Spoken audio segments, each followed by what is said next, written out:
اعوذ باللہ من الشیطان الرجیم بسم اللہ الرحمن الرحیم۔ اب جو پہلے دو رکوع ہیں اس سورہ بقرہ کے، ان کے بارے میں تعویل عام اور تعویل خاص کا ایک بڑا بنیادی فرق ہے جو نوٹ کر لینا چاہیے۔ جس وقت یہ سورت نازل ہو رہی ہے، میں عرض کر چکا ہوں کہ 12 سال ہو چکے تھے حضور کو اپنا فریضہ نبوت اور رسالت ادا کرتے ہوئے۔ ایک جماعت اچھی بھلی تیار ہو چکی تھی جنہوں نے حضور کی دعوت پر لبیک کہا، ایمان لائے اور آپ کی تعلیمات پر عمل کیا۔ وہ ایک گروہ موجود تھا، یہ ابو بکر ہے، یہ عمر ہے، یہ عثمان ہے، یہ طلحہ ہے، یہ زبیر ہے، یہ عبد الرحمن بن عوف ہے، یہ مصعب بن عمیر ہے، دیکھ لو۔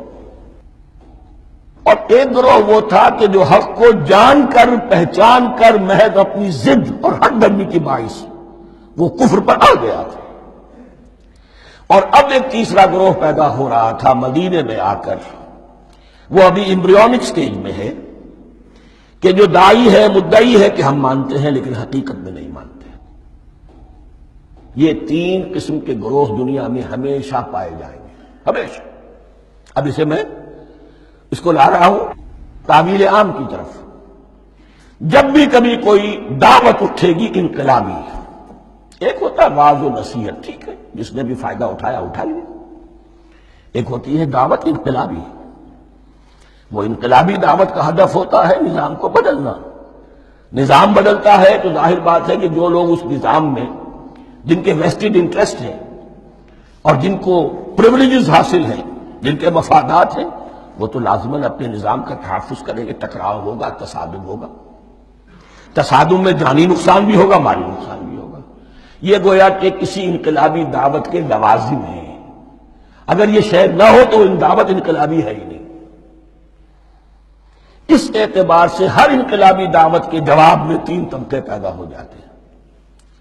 ایک وہ کہ جو اس دعوت کو قبول کرتے ہیں دیانت کے ساتھ، خلوص کے ساتھ، اخلاص کے ساتھ، اور پھر پوری جواں مردی کا ثبوت دیتے ہیں، ہر چہ بعد آباد، اب جو آئے سو آئے، جان دینی پڑے حاضر ہیں، مال دینا پڑے حاضر ہیں، کوئی تکلیف آئے، کوئی مشقت آئے، کوئی مصیبت آئے، کوئی قربانی کرے، حاضر۔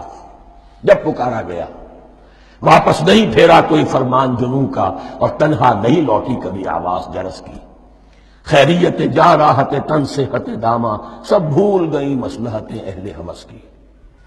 ایک وہ لوگ ہوتے ہیں، ایک وہ لوگ ہوتے ہیں کہ جو اڑ جاتے ہیں ضد پر، ہٹ درمی پر، ماننے کے باوجود، جاننے کے باوجود کہ بات تو ٹھیک ہے جو کہہ رہے ہیں، کیسے مان لیں؟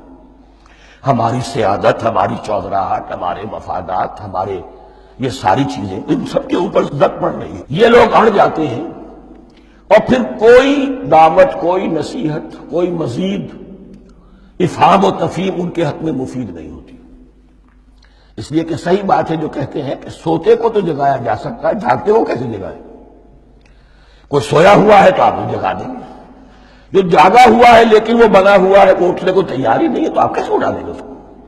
تو جو لوگ جان بوجھ کر حق کو پہچان کر رد کر دیتے ہیں، پھر ان کے حق میں کوئی دعوت، کوئی نصیحت، کوئی تبلیغ، کوئی انذار، کوئی تبشیر مفید نہیں ہوتی۔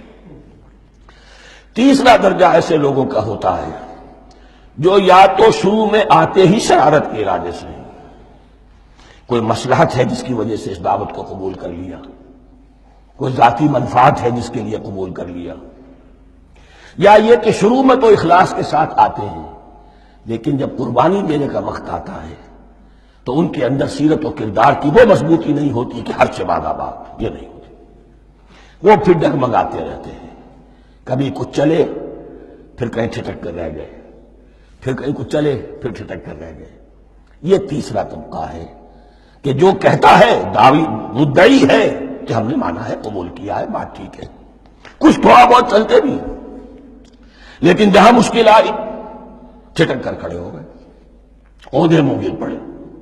یہ تیسرا طبقہ ہے۔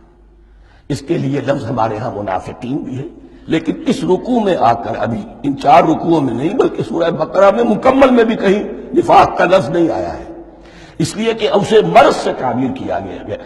یہ مرض ہے ایک، اور اس مرض کے ذریعے سے لوگوں کے اندر جو ہے وہ ایک نفاق کا بیج پڑ رہا ہے، جو ظاہر ہوگا تو منافقت پوری کی پوری کھل کر سامنے آ جائے گی۔ روگ ہے انسانی شخصیت کا۔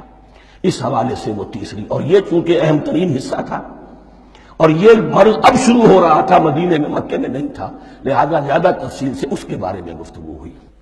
صدق اللہ العظیم۔